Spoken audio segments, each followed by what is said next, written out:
আমার দুষ্টু খোকন, এখানে বসে একটু খেলা করো, আমি দুটো কাট করিয়ে আসি। আরে মানা যৌবনটা বৃথা।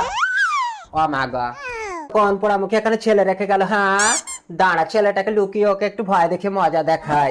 আমাদের একটা ছেলে হয় না, আর এদের মাসে মাসে হচ্ছে তো। হ্যাঁ তুই এখানে একটু খেলা কর, আমি এক্ষুনি আসছি রে।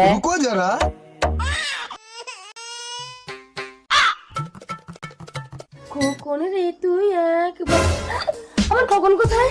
আমার খোকন, আমার খোকন। এই মুকুড়ি, এই ছেলে রেখে তুই কাজ করাচ্ছিস? হ্যাঁ কাঁদিস না, তোর ছেলে আছে, তুই চল। কোথায় আমার এই তো তোর ছেলে। মা গো, এখানে তো রেখে গেলাম গো। তুই আমার বাচ্চাকে মেরে ফেলেছিস। কে কোথায় আছো গো? ছুটে এসো। আর মাদারা বিশ্বাস কর, আমি ছেলে। বাড়িতে গিয়ে স্বামীকে আমি কি জবাব দেব? স্বামী, আমার খোকন নেই। কি হয়েছে গো? খোকনকে তুমি এনেছো আর হিজড়াটাকে ওরা মারলো। ডাক্তারবাবু, ওকে